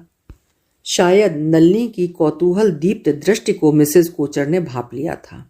सूटकेस में लटके देश विदेश के बिल्ले देखकर नलिनी शायद सोचने लगी थी वो भी इन्हीं नामी होटलों में रह चुकी है। इसी से स्वयं ही हंस हंस कर मिसेस कोचर अपनी पोल खोलने लगी। बंबई में ही आज से 8 साल पहले कुछ 40 रुपए में खरीदा था बहन जी, और बराबर सर्विस दे रहा है, चाहे कितने ही कपड़े ठूंस लें। वहाँ सिंधी गुजराती व्यापारी आए दिन विदेश यात्रा पे जाते रहते हैं, लौटे और नए के नए सूटकेस बेच फिर दूसरे ले आए। कभी कभी बड़ी अच्छी चीजें हाथ लग जाती हैं। अब देखिए ना, ये फ्रेंच शिफॉन 80 में मिल गई। एक साथ ही किसी कुशल जादूगर की फुर्ती से मिसेस कोचर ने किसी शून्य से निकल रहे रंगीन रेशमी रुमालों की भांति 5-7 शिफॉन की साड़ियां निकालकर नलिनी को चमत्कृत कर दिया। गाड़ी बंबई पहुंचने वाली थी। फुर्ती से स्वयं तैयार होकर मिसेस कोचर ने देखते ही देखते अपने बच्चों को भी डांट डपट कर तैयार कर दिया। याद रखना लड़कियों, तुम्हें लेने तुम्हारे चाचा आएंगे। हमारे चाचा अगले महीने हमारे लिए मुसलमान चाची ला रहे हैं। मिसेस कोचर का पुत्र नलिनी के कान के पास फुसफुसाया। बहुत स्मार्ट है हमारी होने वाली चाची, विग लगाती है और मिनी स्कर्ट पहनती है, एयर इंडिया में काम करती है। ठीक ही कह रहा है ये। एक लंबी सांस खींचकर मिसेस कोचर नलिनी की बर्थ पर बैठ गई। बहुत समझाया मैंने, ऐसा सुंदर है राजेंद्र कि देखकर भूख भागती है। मैंने ही एक तरह से पाला है उसे। एक से एक सुंदर पंजाबी लड़कियों से हमारा बंबई समाज पटा पड़ा है, पर इस सिरफिरे को यही लड़की पसंद आई।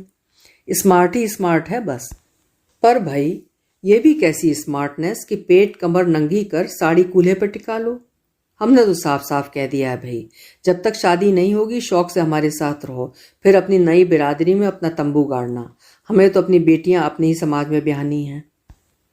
How can you say that mummy? उसकी बड़ी लड़की शैतानी से माँ की ओर देखकर मुस्कुराने लगी। मैं बताऊं? मिसेस कोचर का पुत्र उछल उछल कर चीखने लगा। इसका बॉयफ्रेंड भी मुसलमान है, यूसुफ, है ना दीदी? चल परे हट। मिसेस कोचर ने पुत्र को दूर धकेल दिया। अब आप ही बताइए बहन जी, कहीं मेरी लड़की की बारात आई और मेरी दौरानी नमाज पढ़ने बैठ गई तो मैं कौन सा मुंह दिखाऊंगी समधियाने में। हो कर हंसती दोहरी होती उसकी दोनों पुत्रियां एक दूसरे पे गिरी पड़ी जा रही थीं कि बम्बई बम्बई कहता उसका पुत्र आनंद से हाथ ताली देता नाचने लगा। स्टेशन पर उन्हें लेने उनका सजीला देवर उपस्थित था। नलिनी को लेने सेमिनार का बिल्ला लगा एक रौबीली पारसी डॉक्टरनी आई थी। 2 दिन की परिचिता मिसेस कोचर से नलिनी विदा लेने लगी तो उसने पल भर को नलिनी के मुद्दे हाथ पकड़कर एकांत में खींच लिया। मुझे गलत मत समझ बैठना बहना, आप भी ना जाने क्या सोच रही होंगी। रास्ते भर अपने पति की निंदा ही तो करती आई हूँ, पर यकीन मानिए उसके अन्याय का कड़ा चाबुक भी मुझे कभी एक हिंदू नारी के आदर्श से डिगा नहीं पाया। इतना मैं जानती हूँ बहन। फिर वो हंस हंस कर कहने लगी कि हम स्त्रियों के लिए हमारा नाम ही सब कुछ है। इसी से हमें फूंक फूंक कर कदम रखना पड़ता है कि कभी किसी की उंगली ना उठे। नलिनी हतप्रभ सी खड़ी रह गई थी। क्या ये 2 दिन की परिचिता उसे अनजाने ही अपनी सीख दे रही थी? मिसेस कोचर का परिवार विदा लेकर टैक्सी पर सामान लदवाने लगा तो उसे लेने आई पारसी डॉक्टरनी ने कार का द्वार खोल दिया। किसी विदेशी सेंट की मधुर सुगंध ने नलिनी की चेतना को झकझोर कर जगा दिया। बंबई की जनसंकुल सड़कों पर उसकी कार फर्राटे से भाग रही थी। सेमिनार से तो उसे कल छुट्टी मिल जाएगी, पर फिर क्या वो बंबई घूमना चाहेगी? पारसी युवती ने बड़े उत्साह से पूछा, मैं आपको पूरा बंबई घुमा दूंगी। बंबई का ओर छोर मेरा जाना पहचाना है। नहीं, स्वयं अपना ही कंठस्वर नलिनी को अनजाना सा लग उठा। मेरे एक मित्र मृत्युशैया पर मेरी प्रतीक्षा कर रहे हैं। I must go to him. Oh, I am so sorry. उस मेजबान का स्वर अत्यंत नम्र होता अवरोह में उतर आया। आपने रिजर्वेशन क्या करा लिया है डॉक्टर टंडन? यहाँ सहज में ही रिजर्वेशन मिलता नहीं। देख लेंगे, खड़ी खड़ी ही निकल जाऊंगी। खड़ी होने के लिए तो जगह मिल ही जाएगी। जिस यात्रा में उसे जाना था, रिजर्वेशन स्लिप भुलाकर जाना ही श्रेयस्कर था। अंततः ये हुआ भी था। किसी मंत्रपूर्ण डोर से बंधी नलिनी उस अनजान स्टेशन पर उतर हाथ के मुड़े तोड़े पत्र की भौगोलिक व्याख्या दोहराती ठीक पहुंच गई थी। पीले जर्जर बंगले को देखकर उसके पैर सहसा अवश हो गए। अनमुदे द्वारों की दरार से रेंगती मृत्यु की चिर परिचित अटपटी गंध से उसके अनुभवी नथुने फड़क उठे। जब से वो इस गंध को पहचानने लगी थी, उसका डॉक्टरी पेशा स्वयं उसके लिए एक बहुत बड़ा सिरदर्द बन गया था। अब उसने अचानक हाथ में आ गई अपनी इस विधाता प्रदत्त शक्ति का उल्लेख अपनी एक वरिष्ठ अधिकारिणी से किया, तब वो ठठाकर हंस पड़ी थी। संसार में आज तक कौन सा ऐसा भाग्यशाली सर्जन जन्मा है नलिनी, जो निश्चित मृत्यु का ऐलान कर सका है? कभी दम तोड़ रहा मरीज भी इस दुनिया में लौटकर हमें हरा देता है, और कभी हमारे प्रयास से मौत के मुंह से निकला मरीज फिर उसी मुंह में बंद हो जाता है। यही तो विज्ञान की पराजय है। डॉक्टर दारूवाला का गंभीर चेहरा उस दिन अपनी ताजी चोट का स्मरण कर और भी गंभीर हो उठा था। 2 ही दिन पूर्व उसकी अनुपम शल्य क्रिया को अंगूठा दिखाती मृत्यु उनकी लगभग स्वस्थ हो उठी एक युवती मरीजा को अपने साथ खींच ले गई थी। डॉक्टर दारूवाला की मृत्युंजयी शल्य क्रिया ने उन्हें अंतर्राष्ट्रीय ख्यात का सेहरा स्वयं ही पहनाकर आकाश पर उठा दिया था। रोगिणी के पेट में बमगोले सा मैलिग्नेंट ट्यूमर हो या पैर के बल अस्वाभाविक रूप से जन्मने को तत्पर कोई जिद्दी शिशु, स्वयं ही उनके रणचंडी के से व्यक्तित्व के सम्मुख थरथरा कर हथियार डाल देते। किसी भी घातक कैंसर ग्रस्त दूषित अंग को काटना उनके लिए उतना ही सुगम था जितना सेब की सड़ी गली फांक को काटकर दूर फेंक देना। फिर भी वो कभी कभी मृत्यु की छलनामयी पदचाप को पहचानने में चूक जाती थी। उनकी सहायिका बनी नलिनी उन्हें कई बार ऐसे विषम क्षणों की चेतावनी दे चुकी थी। ये बचेगी नहीं डॉक्टर, आप इसके पति को बुला लीजिए। 30 वर्ष की स्वस्थ मां पोस्ट ऑपरेशन की गहन निद्रा में डूबी थी। नाड़ी की गति न घड़ी के कांटे की ताल मिलाती ठीक चल रही थी। हृदय की धड़कन, रक्तचाप उसे 100% आश्वस्त कर रही थी। कहीं भी आसन्न प्राय मृत्यु की सामान्य सी आहट भी नहीं थी। क्या? हुंकारती डॉक्टर दारूवाला की छोटी छोटी आंखों से आग्नेय लपटें निकलने लगी थीं। उनके छोटे छोटे कटे बाल उनके गोल मोल चेहरे पर बिखर गए थे। उन्हीं की पढ़ाई छोकरी का ऐसा दुस्साहस कि उनकी अच्छी खासी पेशेंट को ऐसी मूर्ख चेतावनी दे गई। अपनी एक ही गरज से पूरे अस्पताल के स्टाफ को अचेत कर सकती थी डॉक्टर दारूवाला। किंतु नलिनी न डरी न सहमी। अपने उसी आत्मविश्वास से अपनी चेतावनी फिर दोहरा गई थी। मैं ठीक कह रही हूँ, मृत्यु की गंध को मैं इधर एकदम ठीक पहचानने लगी हूँ। ओह, कैसे समझा दूं आपको? और वो अचानक घबरा कर रो पड़ी थी। ये कैसी विचित्र सिद्धि दे दी थी भगवान ने उसे। सिद्धि नहीं तो और क्या थी ये? एक दो नहीं, अब तक 50 केस में वो अपनी इस अनुभूति शक्ति की पुष्टि कर चुकी थी। कई बार उसकी आश्चर्यजनक भविष्यवाणी डॉक्टर दारूवाला को भी प्रभावित कर चुकी थी। फिर भी वो उसे हंसकर समझाने लगती, ये सब फ्लूक है नलिनी, कभी भी इसे सीरियसली मत लेना। It will be the end of a good career. हमेशा याद रखो, हम चिकित्सक हैं। आसन्न मृत्यु को देख कर भी हमें उसकी उपस्थिति को अस्वीकार करना है, समझी? तुम विज्ञान की छात्रा हो और ऐसी मूर्ख बातों में विश्वास करती हो। ऐसा क्या कभी संभव हो सकता है? क्यों नहीं हो सकता? तुनक कर नलिनी एक बार फिर उनकी मुंहलगी छात्रा बन उठी थी। अभी आपने उस अद्भुत गणितज्ञ महिला का अपूर्व प्रदर्शन नहीं देखा था क्या? विज्ञान कौन सी दलील से जीत सका है उसे? आप माने चाहे ना माने, मृत्यु की एक अनोखी गंध पा लेती हूं मैं। और फिर उस मरीज की नसों में मोटी मोटी सुइयां घुसा ब्लड चढ़ाने की उलटबासी करने को मेरा मन नहीं मानता। जब जा ही रही है तब शांति से क्यों न जाने दूं बेचारी को? ना हो तो एक मॉर्फिन या पैथेडीन का इंजेक्शन।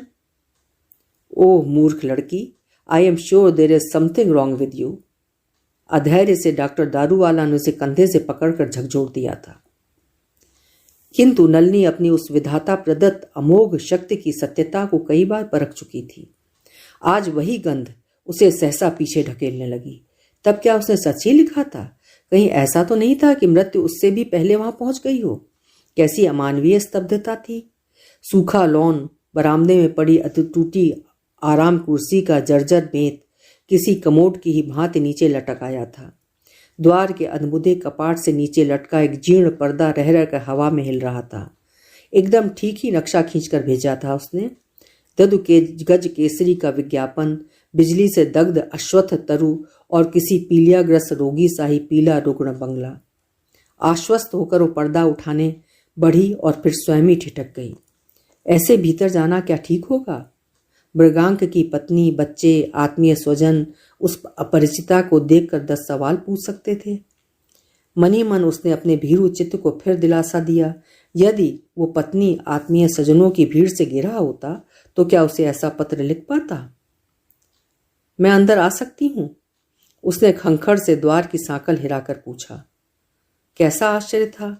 जिस ठसकेदार डॉक्टरनी के कमरे में बाहर लंबी क्यू में खड़ी रोगिणी ऐसे सहमे कंठ से यही प्रश्न पूछती थी, वही डॉक्टरनी आज स्वयं दीन स्वर में वही प्रश्न पूछती स्वयं एक मरीज का द्वार खटखटा रही थी। कोई उत्तर नहीं आया। केवल पुरवाई के तेज झोंके ने पर्दा बड़े औदार्य से उठा दिया। वही परिचित स्पष्ट मृत्यु गंध फिर जैसे उसे हाथ पकड़कर भीतर खींच ले गई। एक झूले से पलंग पर उसके प्रथम प्रेम का स्मारक स्तंभ खंड खंड होकर पड़ा था। दीवार की ओर मुंह फेर कर निश्चल लेटे उस कंकाल के घने काले केशी जैसे उस सुंदर व्यक्ति के एकमात्र अवशिष्ट रह गए थे। बंगले के उड़े पीले रंग से ही मेल खाता रक्त शून्य पांडु ललाट देखते ही नलिनी का कलेजा बैठ गया। धसे कपोलों की पैनी हड्डियों पर मांस की नाम मात्र की एक तह चिपकी रह गई थी। सींग से दुबले हाथों को नमस्कार किसी मुद्रा में बांधे वो न जाने किस अदर्शी देवता का नमन करते करते गहरी नींद में डूब गया था। पर क्या वो नींद ही थी या कुछ और? वो और पास खिसक आई। स्वयं उसका अपना कलेजा कंठ में आकर ऐसे धड़कने लगा था कि उसे लगा धक से उसके मुंह से निकलकर उसके प्रेमी की छाती पर ही गिर पड़ेगा। कितनी बड़ी भूल थी उसकी। अपने बहुरंगी जीवन के बीच जिस प्रथम प्रेम की स्मृति को उसने बहुत नीचे गाड़कर संयम की भीमशिला से दबा दिया था, वही आज किसी भूकंपी धक्के से बाहर निकलकर उसे ही कपा रही थी। मृगांक, मृगांक, वो अधैर्य से उसे पुकारती उसके क्लांत चेहरे पर झुक गई। देखो मैं आ गई हूं, तुमने बुलाया था ना। आंखें खोलो मृगांक, ये मैं हूं केया। क्या उसकी आंखों का भ्रम था ये? सचमुच ही किसी अबोध सुप्त शिशु की भांति नींद में मुस्कुराने लगा था। मृगांक, अब उसका कांपता हाथ प्रेमी के ठंडे ललाट पर झुक गया। व्यर्थ ही में परेशान हो रही हैं आप, ये ऐसे टूटने वाली नींद है? नलिनी चौंक कर मुड़ी। सुनहले फ्रेम का रिमलेस चश्मा पहने एक अधेड़ व्यक्ति द्वार पर खड़ा था। नमस्कार, मैं पटवर्धन हूँ, भालचंद पटवर्धन, डॉक्टर वर्मन का मित्र हूँ मैं। बहुत अच्छा किया आपने जो आ गई। कल ही शाम तो बेचारा कह रहा था कि आपको यदि उसका पत्र समय पर मिल गया तो आप अवश्य आएंगी। अरे बैठिए ना, खड़ी क्यों हैं? नलिनी खड़ी ही रही, वो बैठती भी कहाँ। कमरे में उस झूले से पलंग के अलावा बैठने को कुछ और था ही क्या? ओह, वो अजबी फिर अपने प्रस्ताव पर स्वयं ही खिसियानी हंसी हंसता दूसरे कमरे से एक खंजर सी फोल्डिंग कुर्सी ले आया। कब से ऐसी हालत है? नलिनी ने यत्न से स्वर साध कर पूछा। ये पूछिए कि कब से नहीं है। एक खोखली सी हंसी हंस वो सहसा बिस्तर पर असहाय पड़े मित्र को टकटकी बांध कर देखता रहा। फिर एकदम ही से उसके कंठ स्वर ने पैंतरा बदल दिया। गंभीर स्वर में वो अनर्गल बोलता ही चला गया। ऐसे भव्य व्यक्ति का ऐसा अंत? राम राम, हरि हरि। मित्र की निश्चल देह को बड़ी बेरहमी से एक ओर खिसकाकर उसने अपने बैठने की जगह बना ली और अपना चेहरा नलिनी के इतने पास ले आया कि वो सहम गई। क्रमशः घनीभूत हो रहा अंधकार, मृत्युशैया पर एकदम ही अजनबी सा लग रहा मृगांक और उसका वो विचित्र मित्र। कैसा अस्वाभाविक परिवेश बन गया था ये। बिस्तर पर पड़े हड्डियों के ढांचे से जैसे कोई विशेष अंतर नहीं था उसमें। था तो केवल इतना ही कि एक कंकाल बिस्तर पर निश्चेष्ट पड़ा था और दूसरा निरंतर बोले जा रहा था। ना आसपास कहीं औषधियों की शीशियां थीं, ना कोई परिचारिका। लगता था सेवा सुश्रूषा, देखभाल और औषधि के अभाव में बिस्तर पर पड़ा मृत्यु पथ का वो यात्री बड़ी तेज कदमों से अपने पथ पर बढ़ा चला जा रहा है। मैं इसे पिछले 10 वर्षों से जानता हूँ। इस अनजान शहर में अचानक आ गए इस डॉक्टर का मैं ही पहला मित्र था। मैंने इसे अपने यहाँ आश्रय दिया। मेरी माँ असाध्य रोग से 4 वर्ष से बिस्तर पर पड़ी थी। इसी ने उसे जीवन दान दिया था। पर भाग्य की विडंबना देखिए, इसे जीवन दान देने वाला आज कोई नहीं है। इनकी देखभाल करने वाला क्या कोई नहीं है? नलिनी को अपना ही स्वर अस्वाभाविक रूप से तीखा लगा। अपने बारे में ये मुझे सब कुछ बता चुका है। सम्मुख बैठे उस व्यक्ति ने जैसे नलिनी का प्रश्न सुना ही नहीं था। कुछ विचारहीन व्यक्तियों के कारण संसार में कभी कभी कैसी दुर्घटनाएं घट जाती हैं। बर्मन ने फिर विवाह नहीं किया। इस अनजान शहर में उसने अपना क्लिनिक खोला और साल बीतते न बीतते ये ऐसा प्रसिद्ध हो गया कि दूर दूर से लोग इसे बुलाने लगे। इसके मरीज अधिकतर ग्रामीण ही थे। शहर के मरीज भी कुछ कम नहीं थे, किंतु उन मरीजों ने आज इसे भुला दिया है। ग्रामीण कृतज्ञता ने ही इसे आज तक जीवित रखा है। कोई दूध दे जाता है, कोई फल। नलिनी को उसका लंबा निरर्थक प्रलाप किसी सन्निपात बाय में बहके रोगी किसी बहकी आए बाएं सा लग रहा था। निश्चेष्ट नाड़ी हाथ पे लिए वो चुपचाप हाथ की घड़ी देख रही थी। सुनिए जी, आप लाख नाड़ी पकड़ें, इस रोग का निदान नहीं कर सकती। संक्षेप में आपको मैं ही बतला दूं। पहली बार नलिनी ने रोषपूर्ण दृष्टि से कसमसा कर उसकी ओर देखा। किसी पीनक की झूम रहे अफीमची की भांति वो आंखें बंद किए बोले चले जा रहा था। पूरे चेहरे पर सफेद बालों की छोटी छोटी फुनगियां उभरी थीं। लगता था 2-3 दिन से उसने दाढ़ी भी नहीं बनाई है।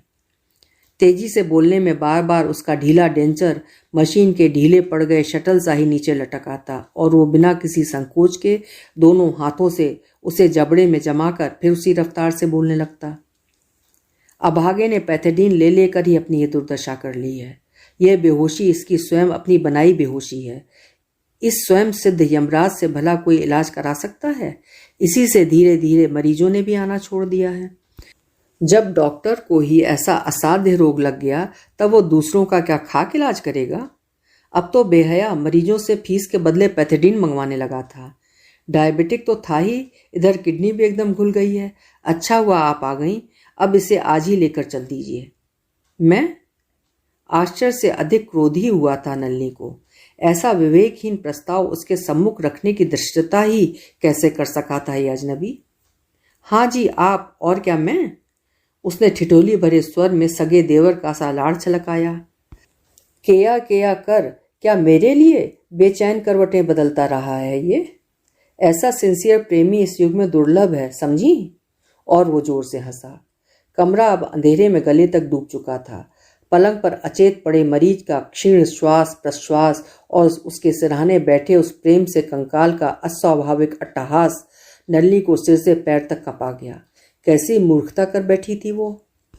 भालेया, तुम फिर यहाँ भाग आए हो? चलो घर। हाय राम, अजीब आफत है, बुढ़े को मौत भी नहीं आती। धमाधम करती लांग लगाई धोती का कछोटा संभालती एक काली भुजंग सी आकृति ने सहसा प्रकट होकर उस रंगमंच की रहस्यमय आभा को और भी प्रगाढ़ कर दिया। उसने शायद कुर्सी पर बैठी नलिनी को नहीं देखा।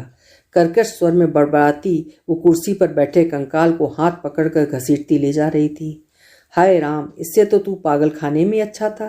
तेरे पीछे पीछे ऐसे भागना तो नहीं पड़ता था मुझे। हाय, ऐसी सुहागन से तो मैं विधवा ही भली थी। वो बड़बड़ाती उसे साथ ले गई तो कमरा एकदम शांत हो गया। पर क्या पता दूसरे ही क्षण कोई ऐसी ही रहस्यमयी मृगांक को भी हाथ पकड़कर खींच ले जाए। एक बार नलिनी के जी में आया वो जैसे चुपचाप आई थी वैसे ही चुपचाप बाहर निकल जाए। सवेरे 4 बजे वाली गाड़ी वो आराम से पकड़ सकती थी, किंतु फिर प्रेमी के पत्र की अंतिम पंक्ति की अनुनय विनय ने उसके पैरों में बेड़ियां डाल दी। कहीं देहरी से ही मत लौट जाना केया। कैसे जा सकती थी वो? हो सकता है तथा कथित पागल खाने से छूटा मृगांक का मित्र ठीक ही कह रहा हो। यदि पैथेडीन का ही नशा होगा तो वो मोह निद्रा 1-2 घंटे में स्वयं ही भंग हो जाएगी।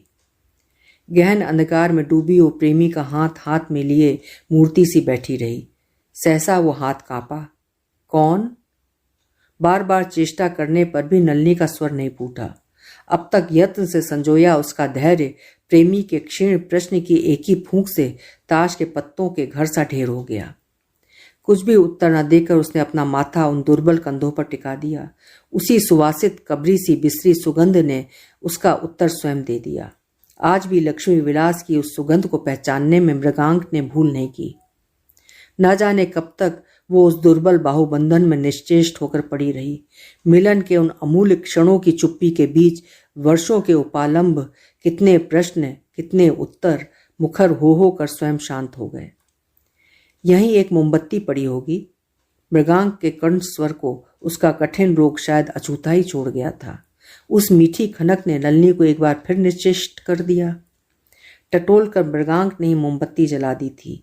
धृष्ट आलोक की चमक से चौंक कर नलिनी की सुप्त चेतना एक झटके से जग गई। मोमबत्ती की कांपती लौ भूतल पर फिसलती उसके चिबुक नासाग्र पर तूलिका सी फेर गई। अपरसीम विस्मय से मृगांक की निष्प्रभ आंखें विस्फारित हो गईं। केया, तुम आज भी वैसी ही हो? कैसा आश्चर्य है। वही सुगंध, वैसा ही जूड़ा और सहसा उसके पपड़ी पड़े होंठों पर फिर वही चिर परिचित हंसी थिरक उठी। केया के पत्ते पर तुम्हें दिया गया अपना कॉम्प्लीमेंट मैं आज भी उसी गर्व से दोहरा सकता हूं। चौथ की लजाती दुल्हन सी प्रौढ़ा नलिनी एक बार फिर उसी केया कुंज की षोडशी भुवनेश्वरी बन उठी। उसके दोनों गाल वर्षों पश्चात अंगारे से दहक उठे। जानती हो मैंने तुम्हें यहां क्यों बुलाया है? अचानक उसके दोनों हाथ पकड़कर वो हांफने लगा। मेरी एकमात्र आत्मिया मेरी माँ काशीवास कर रही है। जीवन में मैंने उसे कभी सुख नहीं दिया। देख तो रही हो मेरी क्या हालत है। इसी से चाहता हूँ जाने से पहले उसी दुखियारी के पैरों में माथा रखकर एक बार माफी मांग लूं। उसके क्षमादान के बिना मेरी आत्मा अशांत रहेगी। तुम मुझे वहां पहुंचा दो केया, ले चलोगी ना? वो बार बार अधैर्य से पूछता उसका हाथ खींचने लगा। बहुत देर बाद फिर वो एकदम ही शिथिल पड़ गया। झुककर नलिनी ने नाड़ी थाम ली। उसी स्पर्श ने उसे एकाएक फिर मुखर बना दिया। मेरा कोई नहीं है केया। उसका स्वर एक पल को टूटकर सूखी सिसकी में बिखर गया। एकमात्र मित्र साल भर से पागल है, उसी के दया से आज सिर के ऊपर छत है, नहीं तो शायद लावारिस की तरह सड़क पर दम तोड़ता। ले चलोगी मुझे? और रात भर कभी बेहोशी, कभी प्रलाप और कभी अचानक ही पथरा कर पत्थर बनी जा रही उन आंखों की वेदना ने नलिनी को व्याकुल कर दिया। रात भर की उसी उधेड़बुन के बीच वो सहसा अपना अविवेकी निश्चय ले चुकी। जैसे भी हो उसकी अंतिम इच्छा उसे पूर्ण करनी ही होगी। और फिर नियति उसकी अंगुली पकड़ ही उससे शायद सब कुछ कराती चली गई थी। एक रंग उड़े सूटकेस में ही उसके कपड़े ठूसने में उसे समय नहीं लगा। कपड़े थे ही क्या, 3-4 फटी कमीजें, 2-3 सूट और एक रिक्त बटुआ। किसी को बुलाकर घर की चाबी सौंपने का प्रश्न भी नहीं उठता, क्योंकि पूरे घर की परिक्रमा कर कर भी वो किसी को नहीं ढूंढ पाई थी। अचेत प्रेमी को वहीं छोड़ बड़ी दूर जाकर एक होटल के छोकरे की सहायता से सवारी जुटा पाई और उसे ही 5 का एक नोट थमाकर उसने मृगांक को उठाकर गाड़ी में रखा। स्टेशन पहुंची तो सब उसे घूर घूर कर देखने लगे।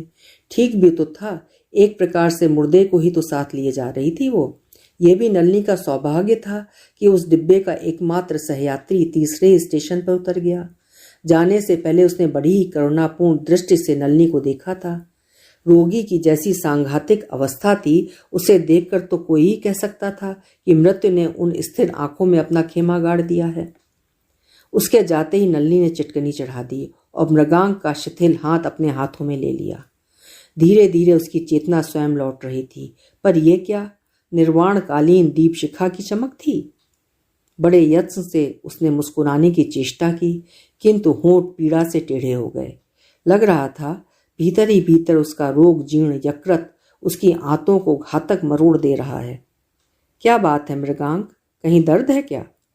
चिंता तो नलिनी उसके पीले चेहरे पर झुक गई। दुर्बल निस्तेज देह सहसा थरथर कांप उठी, किंतु यह क्या रोग की कंपकपी थी।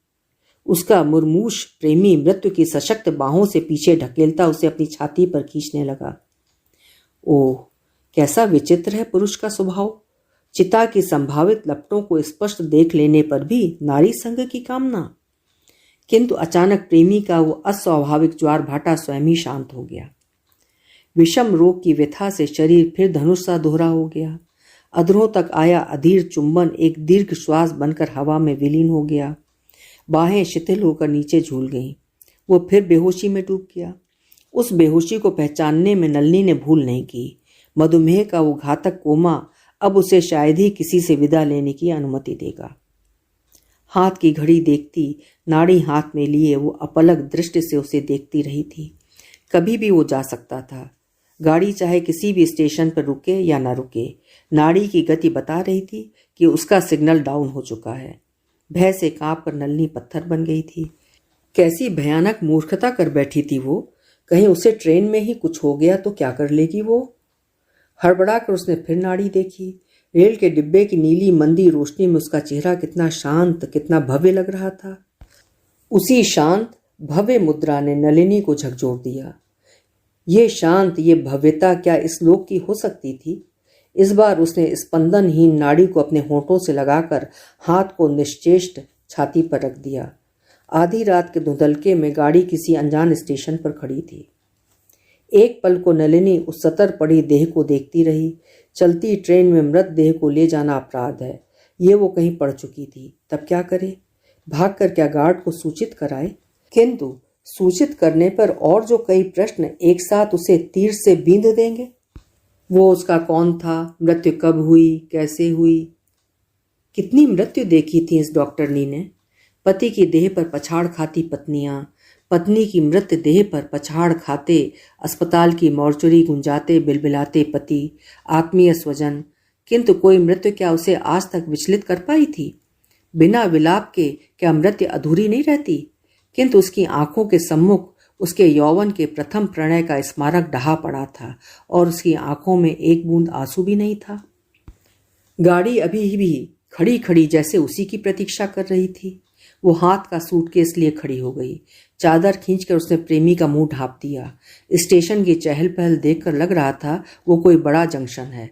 नहीं, अब और अधिक विलंब करना ठीक नहीं था। कब किस स्टेशन पर कोई परिचित चेहरा मिल जाए, क्या कोई ठिकाना था? पिछली बार गुंटूर के अनजाने स्टेशन पर उसे अपनी विधवा ननद मिल गई थी। वो एकदम बढ़ी। फिर न जाने क्या सोचकर उसने सूटकेस खोला। अब तक सूखी आंखें सहसा आंसुओं से धुंधली हो गईं। साड़ियों की तहों के बीच से उसने वो खंजर सी सूखी पत्ती निकाली और प्राणहीन छाती पर रखकर बिना चेहरे की ओर आंखें उठाए ही मुड़ गई। उन खुली आंखों की ओर वो अब और नहीं देख पाएगी। किंतु द्वार तक जाकर जैसे वो स्वयं से ही हार गई। अधरों तक आकर शून्य में विलीन हो गए मरणासन्न प्रेमी के अधूरे चुंबन का प्रतिदान दिए बिना ही वो लौट गई, तो क्या स्वयं उसी की अंतरात्मा उसे जीवन भर नहीं धिक्कारेगी? वो लौटी। हाथ का सूटकेस नीचे धर उसने दोनों हाथों में वो हिमशीतल चेहरा भर लिया और क्षण भर पूर्व मृत्यु चुंबित अंधरों पर अपने कांपते अधर रख दिए। गाड़ी ने अंगड़ाई ली और गार्ड की तीखी सीटी से उसकी चेतना लौट गई। एक प्रकार से चलती गाड़ी से कूद पड़ी थी वो। देखते ही देखते गाड़ी के शैथिल्य ने गति तीव्र कर दी और उसके प्रेमी की निर्जीव देह लिए उसका डिब्बा भी आंखों से ओझल हो गया। काठ की जिस बेंच को पकड़कर उसने अपना संतुलन साधा था, अब भी उसी पर बैठी वो शून्य दृष्टि से सिग्नल की लाल हरी बत्तियों को देख रही थी। मिसेस कोचर के शब्द उसके कानों में गूंजते चले जा रहे थे। हम स्त्रियों के लिए हमारा नाम ही सब कुछ है बहन, इसी से हमें फूंक फूंक कर कदम रखना पड़ता है कि किसी की अंगुली ना उठे। मृत्यु के कठिन क्षणों में भी नलिनी क्षणिक परिचय के बीच मिली उस सीख को नहीं भूली थी। अब किसी की अंगुली नहीं उठेगी नलिनी, उसका संसारी चित्त स्वयं ही उसे दिलासा दे गया। एक क्षीण हंसी उसके मलिन चेहरे को उद्भासित कर गई। अब तक उसने स्टेशन का नाम भी नहीं पढ़ा था। हाथ का सूटकेस थामे ही वो आंचल संभालती उठी तो खर से किसी कांटे की सी खरोच हाथ में लगी। पल्ला खींचकर उसने देखा, प्रेमी को लौटाया गया स्मृति चिन्ह विदा के उस क्षणिक स्पर्श के साथ ही शायद आंचल की झालर में फंसकर एक बार फिर उसी के पास लौट आया था। अभी आप सुन रहे थे शिवानी जी की लिखी हुई उनकी एक बेहद प्रसिद्ध कहानी केया। कहानी आपको कैसी लगी कमेंट बॉक्स में जरूर लिखिएगा। अगर आप उचित समझें तो चैनल को सब्सक्राइब भी जरूर कर दीजिएगा। आपका बहुत बहुत धन्यवाद।